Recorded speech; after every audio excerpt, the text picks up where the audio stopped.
Students, welcome to our history class. We have completed our unit test 2 portion, and with this video onwards, we will begin with the revision of all the chapters that we have covered of unit test 2.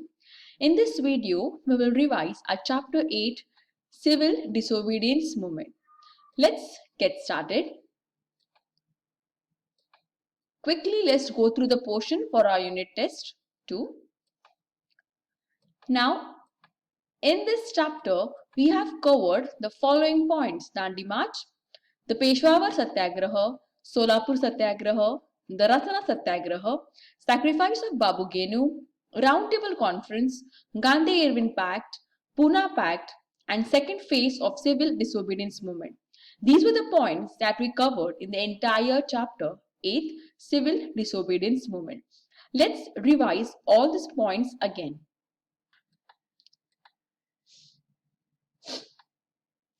Chapter 8, Civil Disobedience Movement. Civil disobedience movement means it is an active, professed refusal of a citizen to obey certain laws, demands, orders, or commands of a government. We have learned the meaning of disobedience. Obedience means when you obey something, when you listen to something, that is called as obedience or obeying. Disobedience means not to obey to anything.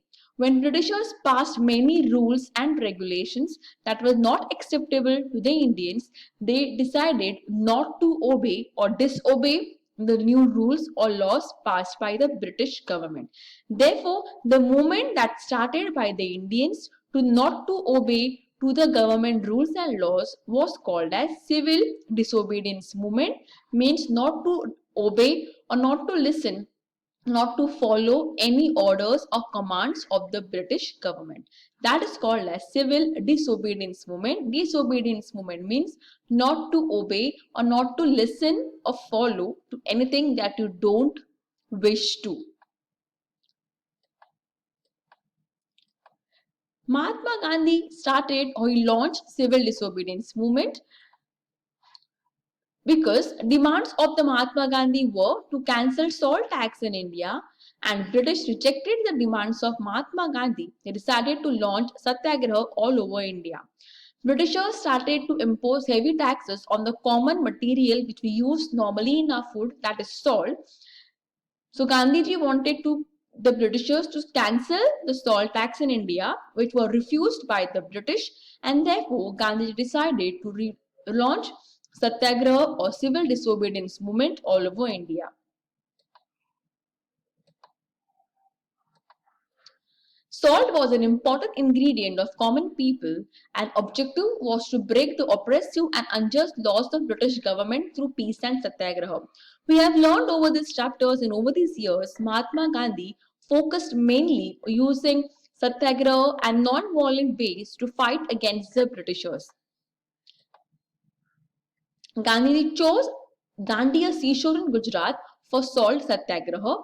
Dandi was the name of a seashore in Gujarat, and he started his journey on 12th of March 1930. He settled from Sabarmati Ashram, the place where was he living, with 78 followers, and distance covered was 385 kilometers on foot, and he delivered speeches in the villages.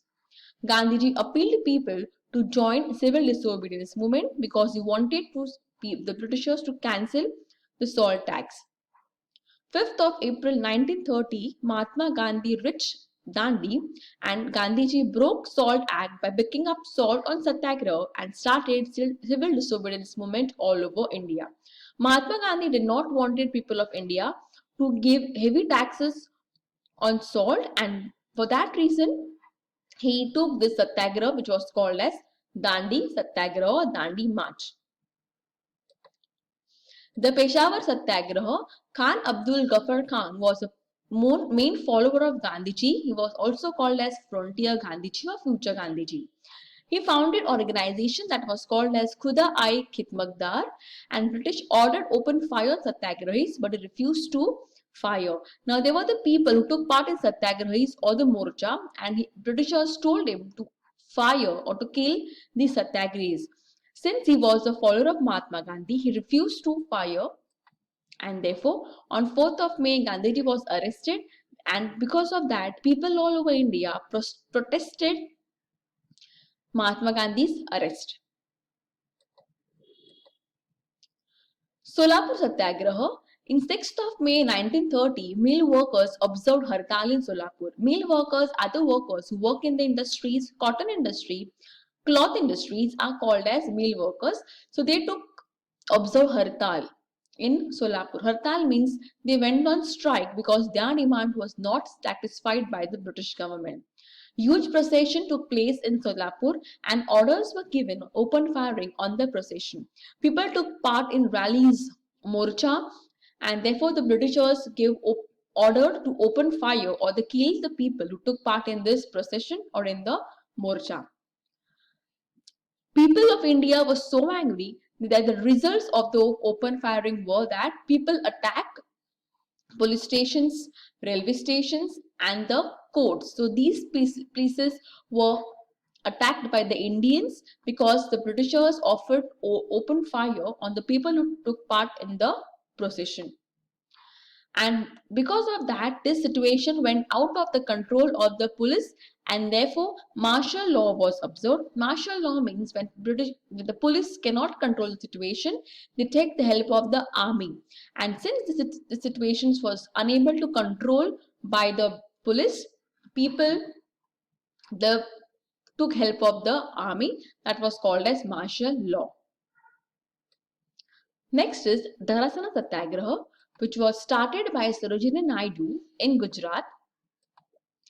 Lathi charge was observed for all the people who took part in the Satyagraha or in the Morcha. In Maharashtra, various places were attacked by Britishers, that was Wadala, Malwan and Shiroda, and forest laws were also broken. Tribal people took part in Satyagraha. A lot of people who depended on the forest were called as tribal people, and even they took part in the Satyagraha or in the Morcha because lot of new rules and laws were passed by the Britishers in terms of the forest, which proved a loss to the tribal people. Sacrifice of Babu Genu. Now, there was a Mumbai agitation against carrying foreign goods. The Mumbai people, Indians, did not wanted to import any good materials or products that was manufactured in England or by the Britishers and sold in India. Forcefully, there was this truck carrying foreign goods which was carrying lot of foreign goods manufactured by the Britishers to sell in Mumbai. There was this person, Babu Genu, he was a mill worker. He stood in the forefront of this truck and he told the people told the truck to stop and not to come in front. He laid down on the road to stop the truck, but finally he was crushed under the truck. So there was a truck which was carrying lot of goods or materials made by the Britishers. Babu Genu tried to stop this truck, but unfortunately he was killed or he was crushed under the truck, and that is how he sacrificed his life for the country of India. Let us understand the features of this civil disobedience movement. It was a nationwide movement. People of rural, village and urban city people participated. It was overall movement of India. Women's participation was seen. Women and men equally participated in this movement, and movement based on complete non-violence. People fought bravely against the Britishers. The main important features were it was a nationwide movement. Everybody in India participated. Women participation was also seen, and the principle or the main thing was to use non-violence, peaceful ways to get or fight against the Britishers. Now, a lot of issues between India and England went on increasing, and therefore the Britishers thought of solving the problems of India by considering something called as Round Table Conference. You can see people sitting in the round tables. It's called as Round Table Conference. Prime Minister Ramsay MacDonald was the thought of solving the problems of India. He organized a conference or meeting in London, which is called as Roundtable Conference. And from the period 1930 to 1932, three Roundtable Conferences took place between India and England. First Roundtable Conference, Lord Ramsay MacDonald was the chairman of this meeting. Representative of India and England took place. Among them were Dr. Babasaheb Ambedkar, Sir Tej Bahadur Sapru, and Barrister Tina. They were the people who represented India in the first roundtable conference. Discussion on topic were responsible government. All the people who represented India in this conference discussed on the topic of having responsible government for India and establishment of federal states. Indians wanted to have responsible Indian government for the country of India. That was the topic discussed in this meeting. Indian National Congress did not participate, and because of that reason, first roundtable conference proved meaningless because participation of INC was very important to get to the conclusions. Next is Gandhi-Irwin Pact, which was signed between Mahatma Gandhi and Irwin. British Prime Minister expressed his hope of participation of INC. Mahatma Gandhi was released from the prison, and because of that reason, INC participated in the second roundtable conference. A pact or a document was signed between Mahatma Gandhi and Irwin, which was called as Gandhi-Irwin Pact. According to this, Britishers assured a responsible government for India, and INC agreed to participate in the roundtable conference. An agreement or a contract was signed between Mahatma Gandhi and Irwin, because of which Mahatma Gandhi was released from the jail, and Britishers promised Indians to give responsible government for India. And since this was fulfilled, INC, Indian National Congress, agreed to participate in the second roundtable conference. Pune Pact.